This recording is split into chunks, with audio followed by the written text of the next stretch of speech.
요한복음 14장 21절부터 24절인데 오늘 주제는 우리에게는 나타내시고 세상에는 아니하려 하시나이까 라는 주제를 가지고 오늘 함께 말씀을 나눌 거예요.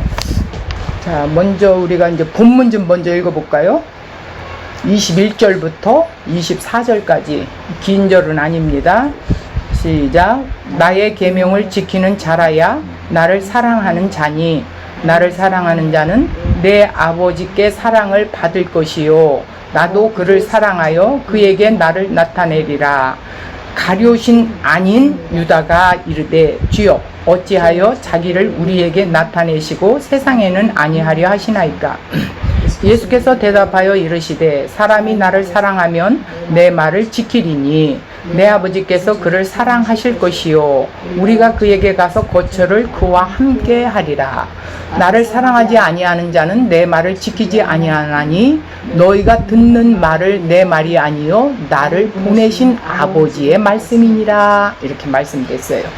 자, 오늘 여기서 또 좀 상황 배경을 또 다시 한번 좀 보겠습니다. 나의 계명을 지키는 자라야 나를 사랑하는 자라고 그랬어요. 나를 사랑하는 자는 내 아버지께 사랑을 받을 것이래요.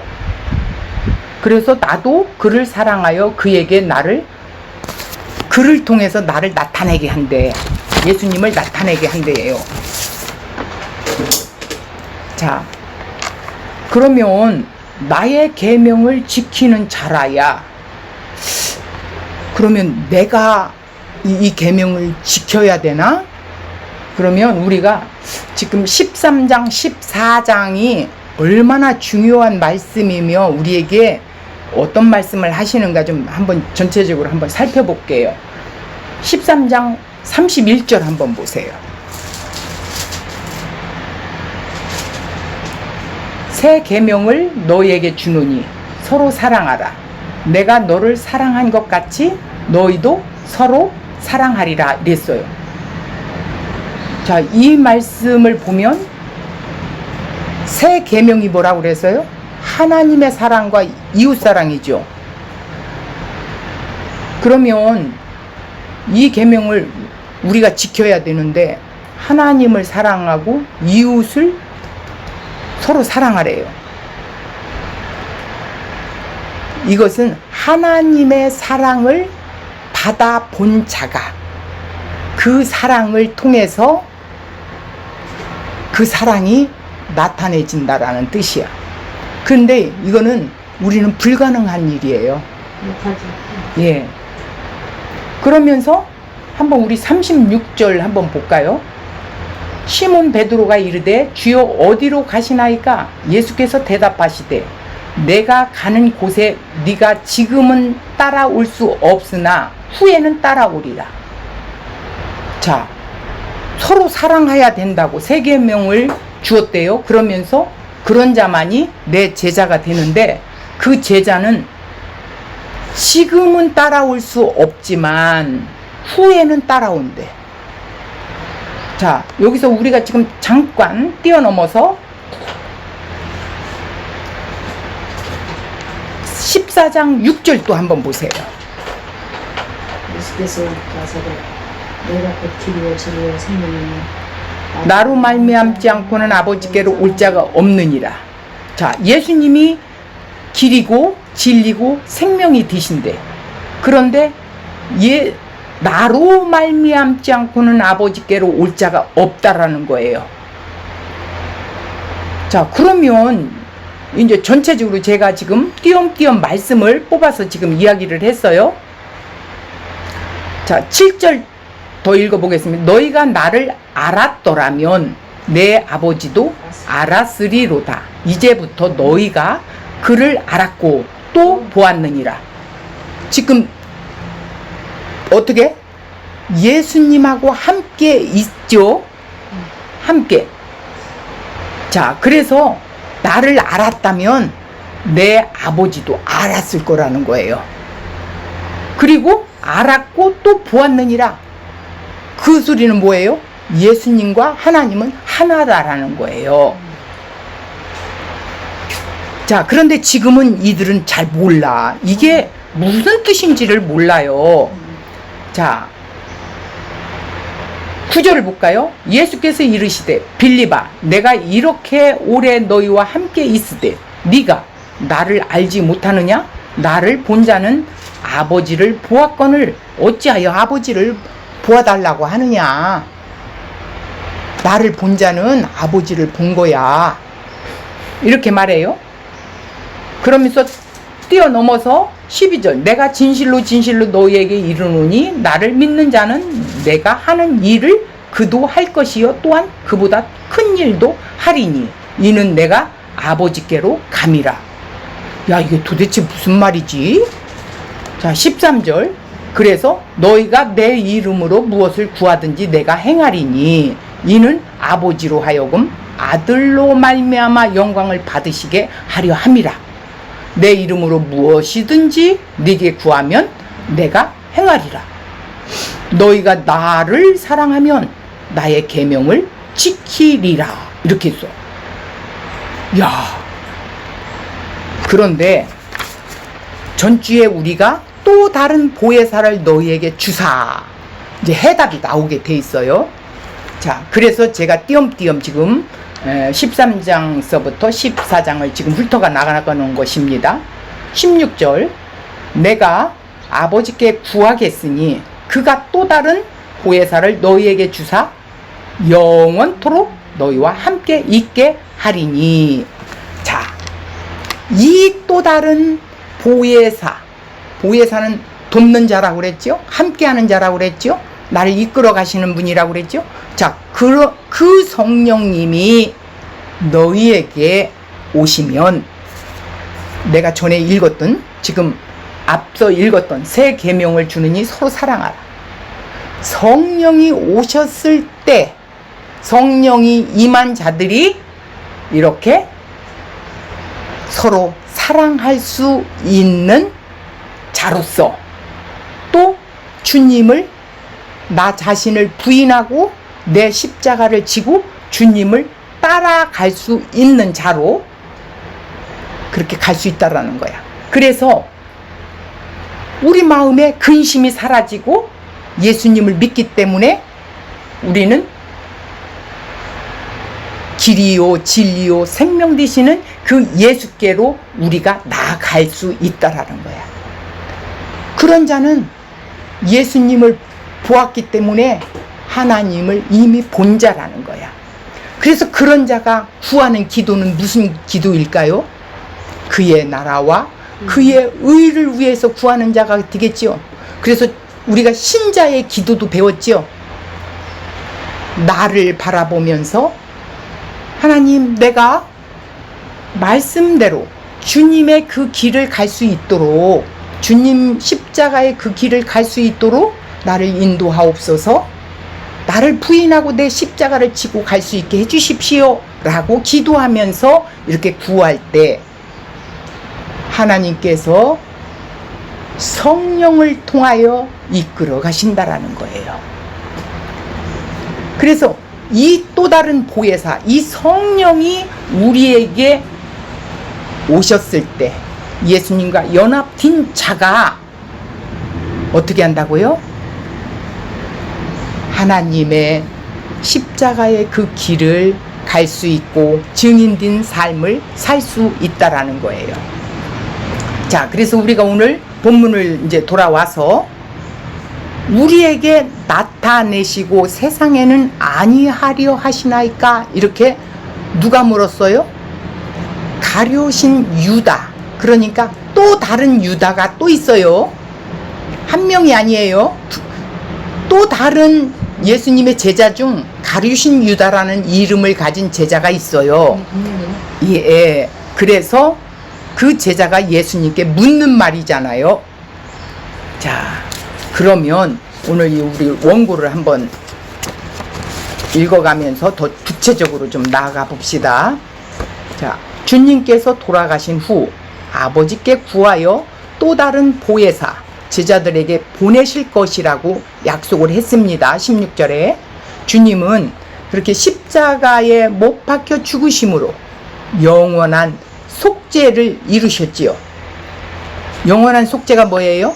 죄와 사망에 있는 영혼들을 영원히 구원해내는 그 죄값을 십자가에 치러주신 일이죠. 그 일을 이루신 후 십자가에 죽으시고 부활하시고 50일째 되는 그때 성령을 부어주셔서 우리까지 오늘 왔습니다. 아버지께로 돌아가실 것이라고 했어요.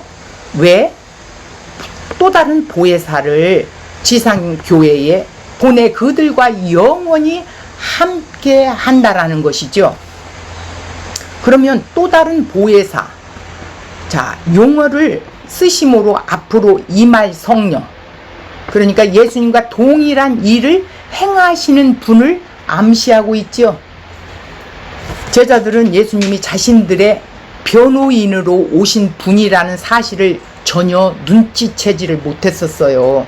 왜? 성령이 오시기 전에는 그들이 영적인 눈이 열려 있지가 않기 때문에. 그런데 진리의 영이 임하고 자신의 내가 죄인이구나, 죄인인 그 눈이 열려질 때, 그때 예수님이 자신들의 변호인이라는 사실을 그때서야 비롯 알게 됐지요.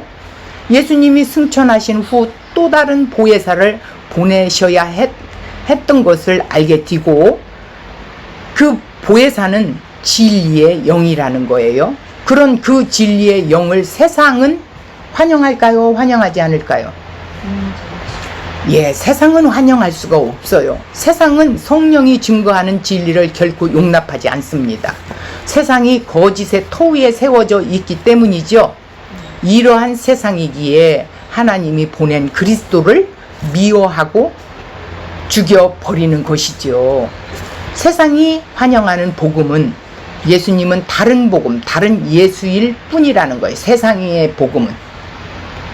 그러니까 세상에서 말하는 복음은 다른 복음, 다른 예수라는 거예요. 성경이 말하는 예수가 아니라는 거예요. 성령이 말하는 복음이 아니라는 거예요. 그래서 주님께서 제자들에게 진리의 영을 보내 복음의 비밀을 깨닫게 해주시는 거예요. 십자가는 이 세상에 하나님과 그 화목을 원하지 않고 있다는 것을 확증한 사건이 있습니다. 인간의 구원은 십자가 앞에 무릎을 꿇는 길 하나로, 이 일은 진리의 영을 받지 못한 자에게는 불가능한 일이죠. 진리의 영이 임할 때만 자신의 죄에 눈이 열리기에 예수님은 하나님께서 이 세상에 내민 화목의 손이었다라는 거예요. 하나님께서 이 세상에 내민 화목의 손. 그러나 세상은 하나님의 이 손길을 탁 거부해버린 거예요. 이것이 십자가의 현장이에요. 세상은 자신이 스스로 하나님이 되려고 선악과를 먹은 아담의 후예들이죠. 진리의 영을 받은 교회는 이러한 세상을 정죄하는 도구로 부름받은 그리스도인들의 증인이 되는 거예요. 그리스도가 이 세상에서 받았던 대접을 신자들도 동일하게 받을 수밖에 없어요. 그래서 복음을 전하다 우리가 핍박을 받거나 환난을 당해도 우리는 두려워할 것이 없어요. 예수님도 그러셨거든요. 교회는 이 세상에서 나그네, 고아와 같은 신세로 존재할 수밖에 없습니다. 이를 주님께서 잘 알고 계시기 때문에, 그래서 그들에게 또 다른 보혜사를 보내주시겠다고 약속한 거예요. 또 다른 보혜사로 임하실 성령님이 제자들에게 부어지면 그들을 영원히 떠나지 않으시고 그들과 함께 한다라는 거예요. 그래서 성령이 그들과 함께하며 인도하시고 위로하시고 이 세상에서 고아와 같은 신세로 지내지 않게 해주시겠다라는 거야. 너희들 홀로 내버려 두지 않겠다라는 거예요. 그래서 교회는 성령이 동일한 가르침을 받고 있기에 동일한 생각, 동일한 가치관, 동일한 삶의 목표를 지닌 한 몸 되어지는 것이 교회라는 거예요. 주님의 관점은 이 세상에 존재하는 교회에 집중되고 지상의 모든 교회는 주님에 의해 세워진 주님의 몸이어야 합니다. 21절 나의 계명을 지키는 자라야 나를 사랑하는 자니 나를 사랑하는 자는 내 아버지께 사랑을 받을 것이요 나도 그를 사랑하여 그에게 나를 나타내리라 이랬어. 예수님은 나의 계명을 지키는 자라야 나를 사랑하는 자라고 이렇게 말했어요. 예수님의 계명은 하나님을 사랑하고 이웃을 사랑하는 것이죠. 그렇다면 이것이 우리 마음먹기에 달렸다고 생각하십니까? 마음만 먹으면 얼마든지 하나님을 사랑하고 이웃을 사랑할 수 있을까요? 결코 그럴 수 없어요. 사랑하는 것은 우리 마음에 달린 것이 아니에요. 오히려 반대로 우리 마음은 사랑하는 자로 살고 싶어 하지만 우리 안에 다른 무엇인가가 그런 마음을 막고 회방하는 것을 수없이 우리 자신이 경험하고 있죠. 그래서 신자라면 세상보다는 하나님을 사랑하는 자로 살고자 하는 것이 신자다운 생각일 것이에요. 이웃에 대해서도 같습니다. 이웃을 미워하며 살고 싶은 자가 누가 있어요? 말씀대로 희생하며 섬기며 살고 싶은 마음은 굴뚝 같지만 마음 먹는 대로 안 되는 것이 느껴져요. 우리 자신이. 그것은 모든 인간은 자기를 사랑하는 것이 우선이기 때문에 그래서 인간이 나약함은 사랑에서 찾을 수 있다라는 거예요. 아, 나는 내 스스로 하나님을 사랑하고 이웃 사랑할 수 없구나. 하나님을 사랑하고 이웃을 사랑하는 일에 있어서 인간은 고아와 같이 나약하고 힘도 없는 존재라는 거예요. 전번에 우리가 고아라는 걸 배웠지요? 고아는 뭐예요? 돌봄을 받아야 하는데 부모가 없어. 그런 자와 같다라는 거예요. 예수님이 우리가 예수님 안에 있으면 어떻게 해요? 아버지와 함께하게 된다는 뜻이죠. 아버지와 거처를 함께한다. 거처를 함께한다라는 게 뭐예요? 함께 산다라는 거예요. 거처는 오직 하나님만 높이고 중심을 하고 살아갈 뿐이라는 거예요. 자신은 생각하지 않음을 의미하게 되죠. 자기 자신 생각하지 않아요. 과연 이렇게 살아갈 수 있을까요? 인간은 그런 존재가 하나님과 함께하며 살아갈 수 있는 존재가 못 되고 하나님 앞에서도 여전히 자기 사랑은 존재하기 때문이라는 거예요. 그래서 나 자신을 사랑할 줄밖에 몰라요. 하나님과 함께하지 못한다는 것은 하늘의 생명에서 멀어져 있음을 뜻하게 됩니다. 그래서 예수님은 우리를 고아와 같이 버려두지 않으신다는 말씀을 하신 거예요. 즉 하나님을 사랑하는 자로 살아가는 일에 전적으로 무능력한 것이 인간이기에 예수님은 그런 우리를 그냥 버려두지 않는다라는 거예요. 하나님을 사랑할 수 있는 사람으로 어떻게 한다고? 만들시기 위해서 오신다라는 거죠. 그리고 우리를 도우시겠다라는 거예요. 그래서 보내시는 것이 곧 성령님이십니다. 성령을 보내셔서 예수 그리스도의 사랑을 깨닫게 하시고 사랑을 알아갈수록 자신의 나약함을 깨닫게 하게 하십니다. 자신의 힘과 의를 포기하게 하고 주님만을 의지하는 자로 살아가게 우리를 이끌어 가신다라는 거예요. 우리를 살리기 위해 그리스도를 보내주신 하나님의 그 사랑, 자비하심에 더욱 우리는 어떻게 해야 돼요? 감사하게 되는 것이고 그런 자가 믿음 있는 자라는 거예요. 신자는 성령이 오심으로써 세상은 할 수 없는 주님을 사랑하는 자로 살아가게 만든다는 거예요. 세상은 주님을 사랑할 수가 없어요.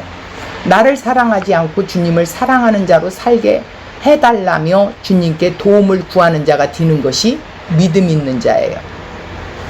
22절 가룟이 아닌 유다가 이르되 주여 어찌하여 자기를 우리에게 나타내시려고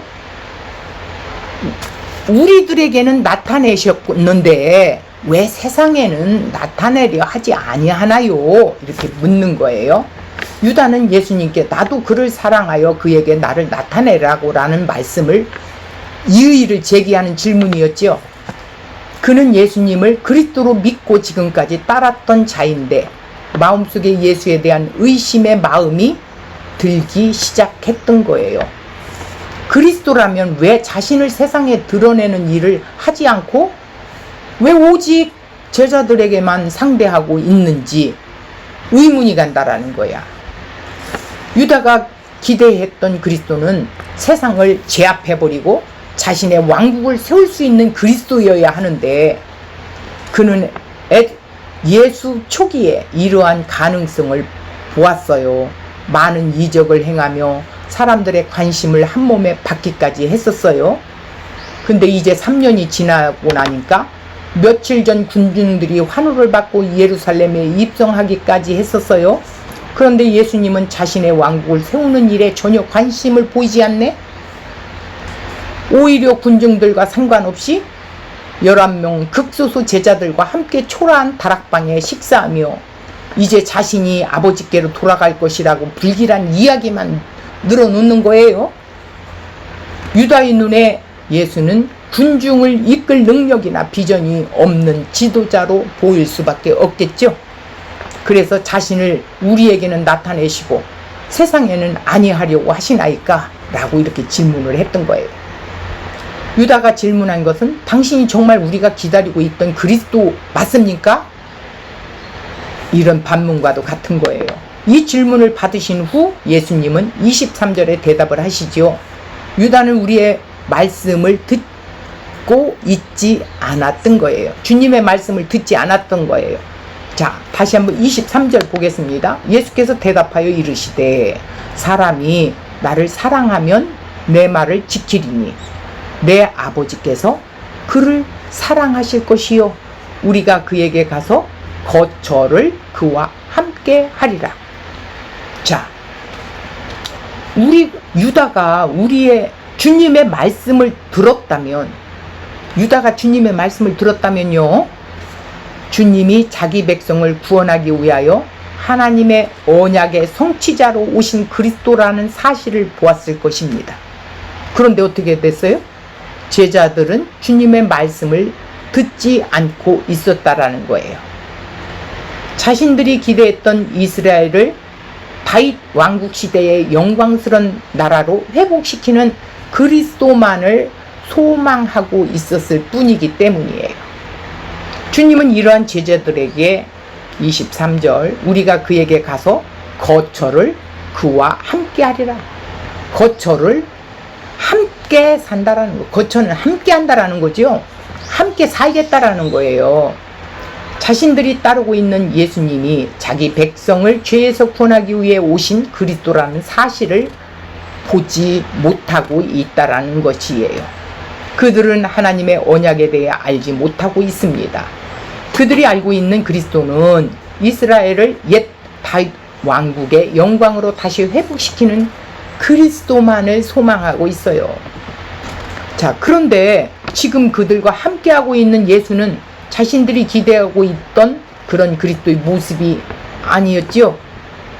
초라한 다락방에서 제자들과 은밀한 모임을 갖고 있는 초라한 모습에 제자들의 불안감은 커져만 가게 돼요. 그들의 마음속에 그들이 기대하고 있는 그리스도가 어떤 그리스도라는 것을 잘 알고 계셨어요. 그러나 주님은 그들이 기대하는 그리스도로 등장하신 분이 아닙니다. 주님이 제자들이 기대했던 그러한 그리스도로 등장하셨다면 당장 제자들이 환호했겠지요. 그러나 예수님께서 그렇게 하셨다면 그들은 죄의 문제를 해결받지 못한 채 아버지 앞에 설 수 없었을 것입니다. 그러나 예수님은 자신이 왜 이 땅에 오셨는지 한 번도 잊으신 적이 없다라는 사실입니다. 아버지의 뜻은 뭐예요? 자기 백성을 저들의 죄에서 구원하시는 일인데 예수님은 그 뜻을 따라 십자가를 향하여 걸어가고 있습니다.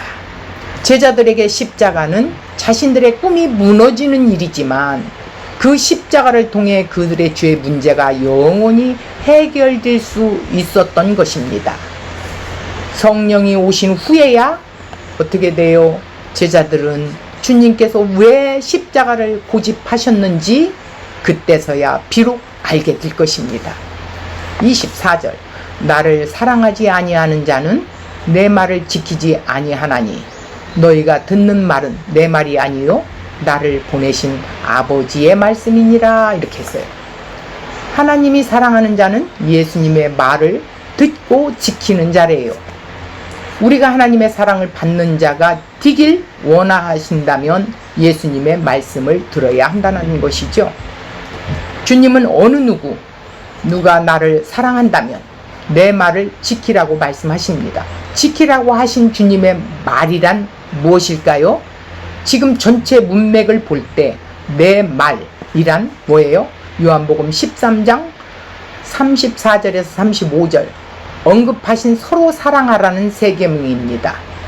요한복음 13장 34절 새 계명을 너희에게 주노니 서로 사랑하라. 내가 너를 사랑한 것 같이 너희도 서로 사랑하라. 너희가 서로 사랑하면 이로써 모든 사람이 너희가 내 제자인 줄 알리라 이렇게 말씀했어요. 주님이 제자들에게 요구하신 것은 서로 사랑하라는 것이었습니다. 이것이 주님이 세우신 교회입니다. 하나님의 사랑을 받은 교회란 서로 사랑이라는 터 위에 서 있는 교회여야 합니다. 주님은 자신의 승천하신 후 이 지상에 자신이 세워놓은 교회와 함께 하신다고 했습니다. 주님의 관심은 자신이 이 세상에 세우신 교회에 집중되어 있는데 제자라면 이것을 바로 알고 있어야 되겠죠. 계시록 1장에 증인 역할을 수행한 탓으로 반모섬에 유배되어 있는 요한에게 주님이 나타나는 장면이 기록되어 있어요. 계시록 1장 12절 몸을 돌이켜 나에게 말한 음성을 알아보려고 돌이킬 때 7 금 촛대를 보았는데 13절 촛대 사이에 인자 같은 이가 발에 끌리는 옷을 입고 가슴에 금띠를 띠고 이렇게 있어요. 주의 음성을 듣는 요한이 그 음성을 알아보려고 돌이킬 때 주께서 7 금촛대 사이에 거하시는 것을 보게 됩니다. 계시록 1장 20절에 보면 내가 본 것은 내 오른손에 7별의 비밀과 또 7 금촛대라. 7별은 7 교회의 사자요 7 촛대는 7 교회니라 이렇게 했어요. 7 금촛대는 7 교회로 주님은 지금 지상에서 세워진 교회와 함께 하고 계신다라는 것을 알려주고 있죠. 7 교회가 계시록 2장 3장 등장하고 있는데 주님은 7 교회와 쉬지 않고 소통하고 있다라는 거예요. 뭘로요? 성령으로. 계시록 2장 7절 귀 있는 자는 성령이 교회들에게 하시는 말씀을 들을지어다. 2장 11절 17절 29절 3장 6절 13절 20절 동일하게 기록하고 있어요. 즉 주님께서 지금 성령으로 교회와 함께 하시며 그들과 소통하고 있음을 알려주고 있다라는 거예요. 하늘에 계신 주님께서 지금 이 땅에 세워진 자신의 교회와 함께 하시며 자신의 일을 이루어가고 있음을 계시해 주고 계신 거예요. 주님은 지금도 교회에게 말하고 계시죠. 주님이 교회에 하신 말씀은 이미 성경에 모두 기록되어 있습니다. 주님은 성경을 통해 우리와 소통하고 계시지요. 이 일을 가능하게 하신 분이 즉 성령님이시라는 거예요. 이러한 성령의 인도하심으로 이 지상의 모든 교회들은 주님에게서 동일한 음성을 들을 수 있는 것입니다. 그래서 교회는 어느 곳에 존재하든 이 세상에서 같은 모습으로 존재할 수 있는 것입니다. 왜냐하면 동일한 주님의 음성을 듣고 있기 때문이겠죠. 교회는 주님의 음성을 들을 수 있는 귀가 주어진 자들입니다. 주님이 교회에게 하시는 말씀은 예나 지금이나 동일해요. 주님은 우리에게 서로 사랑할 것을 요구하고 계셔요. 교회를 통해 십자가의 복음을 세상에 증거하고 계십니다. 주님은 복음 증거의 통로인 교회가 서로 사랑의 터 위에 굳건히 서 있기를 원하시고 계세요. 신약의 모든 서신에 등장하는 교회에 대한 권면은 모두 하나됨이라는 주제에 모아져 있습니다. 교회는 그리스도의 몸으로 다양한 지체들에 구성되어 있어요. 그 모든 지체들은 한 몸을 구성하는 지체들입니다. 서로 충돌하는 일이 없습니다.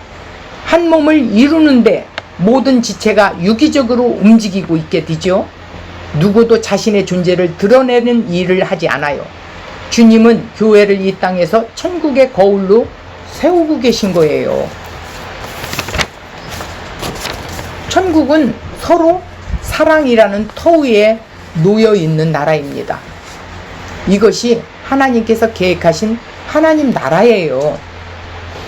하나님께서 이스라엘에게 주신 율법이 말하고 있는 것은 서로 사랑이라는 것입니다.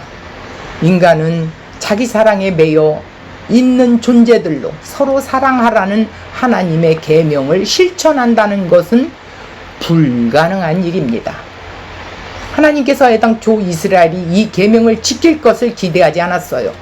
그들에게 이 계명을 주신 것은 그들로 하여금 하나님의 계명을 지킬 수 없는 하나님의 심판 아래에 놓여 있는 자들임을 알아야 가게 하기 위해서였는데, 이제 주님이 오셔서 제자들에게 서로 사랑하라는 동일한 계명을 주셨어요.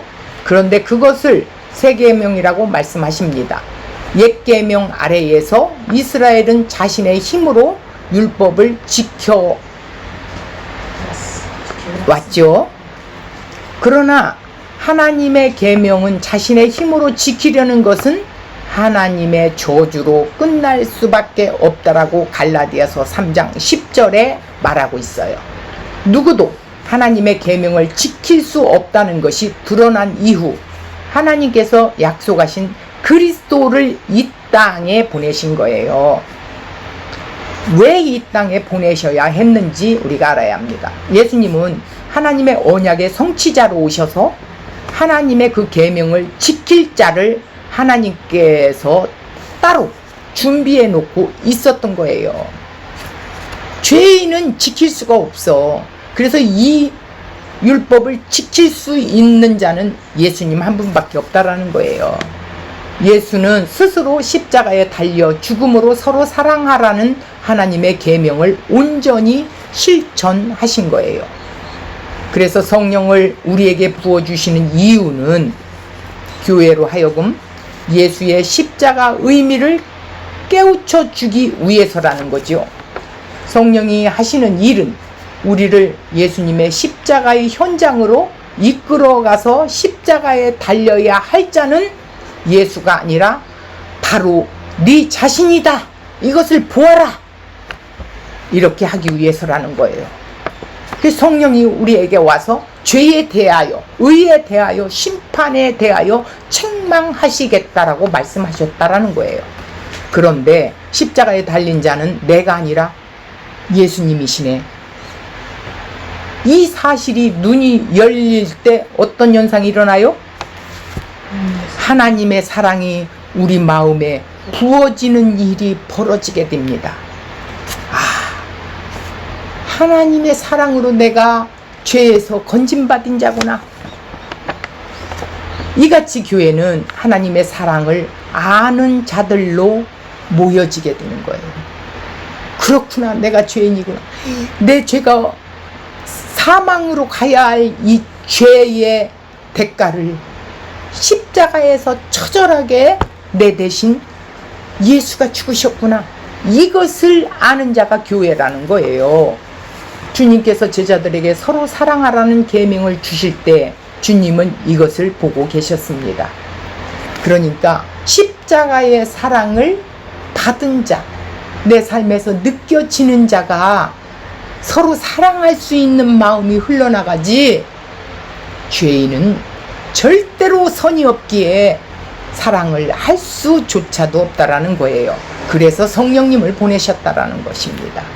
성령이 오셔서 우리를 죄에 대하여, 의에 대하여, 심판에서 알게 했을 때, 그때서 비로소 내 지체를 사랑할 수 있는 자로 세우게 해주시는 것이죠. 십자가를 통해 확증된 하나님의 사랑을 아는 자들에게 서로 사랑하라는 세 계명을 주신 거지요. 하나님의 사랑을 받아보지도 않은 자가 어떻게 이 성경을 이해할 수가 있습니까? 살 수도 없습니다. 성경은 믿는 자에게 주신 거예요. 주님은 제자들에게 너희 힘으로 서로 사랑하라는 계명을 지키라고 하신 것이 아닙니다. 그들이 하나님의 사랑을 아는 자로 그들이 받은 사랑을 형제들에게 나눠주며 살아가라고 말씀하신 거예요. 우리가 이것을 놓치고 있는 거예요. 받는 것이 있기 때문에 나눠줄 수 있다라는 것이죠. 받은 것도 없는데 어떻게 나눠줘요?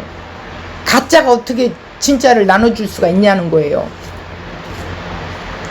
나눠줄 수 없다라는 것, 내 형제를 사랑할 수 없다라는 것은 예수님의 사랑이 받아보지 못했다라는 것이 증명되어질 뿐입니다. 서로 사랑하라는 계명은 성령 안에서 하나님의 사랑을 그 마음에 부음받은 자들에게만 행할 수 있는 계명이라는 것입니다. 그러니 성령이 우리가 내주 뒤었을 때 선한 증상들이 나오는 거예요. 주님의 성품이 우리 삶 속에서 마태복음 5장 산상수훈의 복들이 나오게 되는 거예요. 그 증상들이 나오는 거예요. 심령이 가난하게 되고 애통하게 되고 온유하게 되고 의에 주려 목마른 자가 되고 의를 위해서 박해를 받게도 되고 이렇다라는 것입니다. 그게 성령이 임한 자들에게만 깨달아질 수 있다라는 거예요. 그런 자들이 바로 교회입니다. 주님이 세우신 교회는 서로 사랑하라는 주님의 계명 위에 세워져 있습니다. 교회는 천국 백성이라는 새 신분을 가진 자들이 모인 곳입니다. 자신의 행위로 천국 백성이 된 것이 절대로 아닙니다. 그리스도의 피로 죄가 가리움을 받은 그 은혜 안에서 천국 백성이 된 자들입니다. 이 지식이 서로 사랑할 수 있게 하는 것이죠. 하나님께서 그리스도의 피 안에서 나를 자녀 삼으신 것처럼 우리 역시 그리스도의 피 안에서 있는 형제를 어떤 차별이나 조건이 없이 용납하는 것이 서로 사랑이라는 거예요. 가난한 거나 또 세상의 측면에서 보는 하나님 나라의 사고로 보는 게 아니라 세상의 사고로 모아서 가난한 자, 없는 자, 못 배운 자, 교회 안에서 이런 자들을 등한히 하고, 그렇다면 그들은 성령 안에 있는 자들이 아니지요.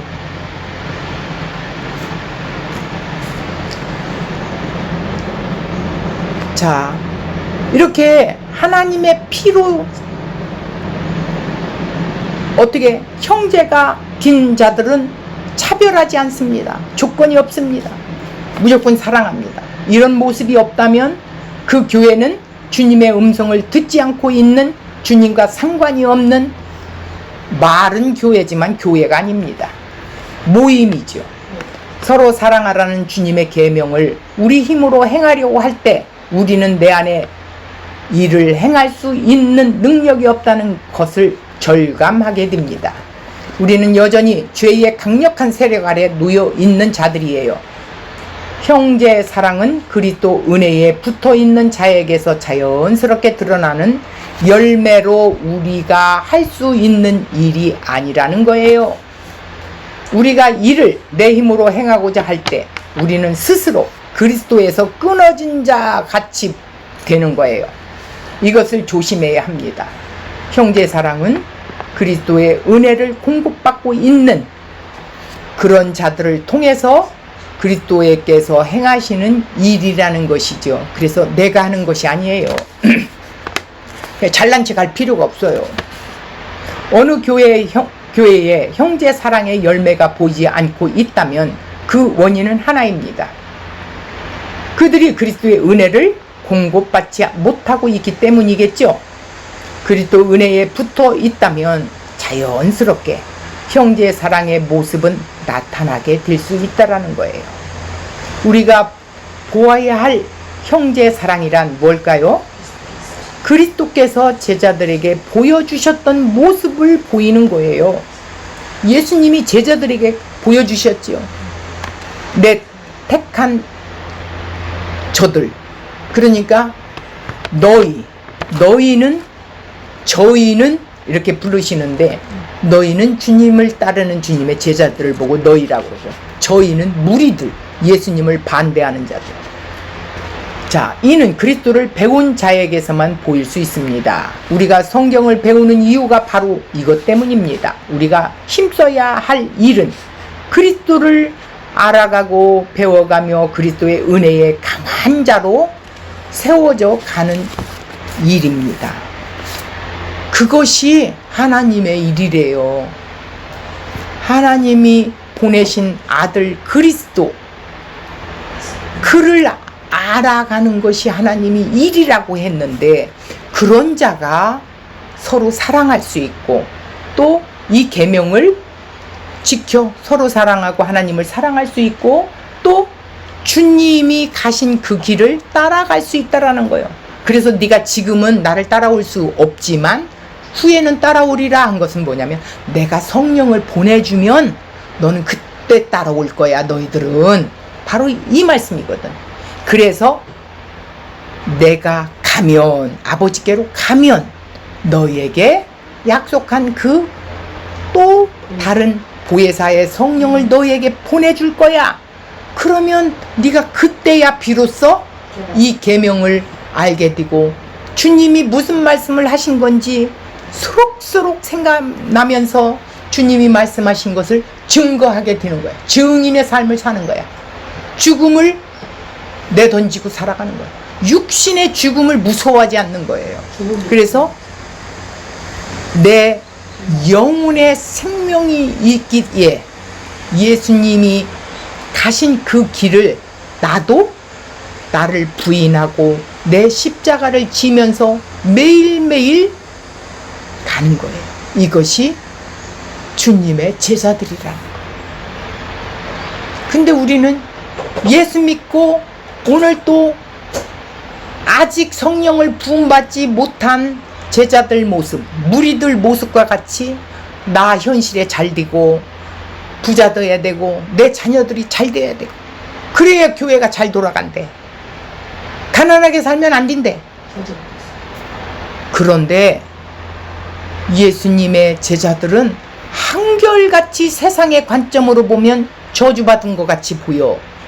그러나 그들은 너무나 그들 속에는 행복해. 그래서 죽음도 내어드리는 거야. 그들은 죽음을 죽음이라고 생각 안 해. 왜? 영원한 나의 영생이 있기에 두려워하지 않습니다. 그리고 오직 그에게 붙어 있기에, 예수 그리스도의 영에 붙들려 있기에 내 맘대로 살지 않습니다. 오늘 그 성령님이 함께 하는 자들에게는 어떻게 한다고요? 지금 하나님을 알지 못하고 예수님도 제대로 알지 못하는, 성령을 받지 못한 제자와 대화했던 우리에게는 나타내셨는데 왜 세상에는 아니하려 하시나이까? 이러면서 두려움에 떨고 있는 이 제자들에게 예수님이 말씀하시면서, 내가 너희들이 지금은 나를 따라올 수 없고 내가 가는 길을 너희들이 오지 못하지만 너희들은 반드시 올 거야. 왜? 내가 너에게 또 다른 보혜사를 보내겠기 때문에, 보내면 너희들은 이제 나와 영원히 함께 할 거야. 그래서 이제 너도 이 세상에서 이제 내가 해야 할 그 일을 너희들이 할 거야. 이렇게 말씀하신 거예요. 자, 오늘 이 말씀 속에서 정말 13장, 14장이 얼마나 중요한 건가를 다시 한번 이렇게 한눈에 볼 수 있도록 전체를 한번 읽어보세요. 13장서부터 14장을 쭉 읽어보시면, 아, 예수님께서 한 말씀 한 말씀 한 것이 또 다른 보혜사가 오셔서 영원히 함께 하실 때 이 일이 가능하구나. 나도 이렇게 살아갈 수 있구나. 된다라는 사실이에요. 이것을 증명해 주시기 위해 오늘 말씀하신 것이랍니다. 자, 이 말씀을 붙들고 한 주간 승리하시기 바랍니다.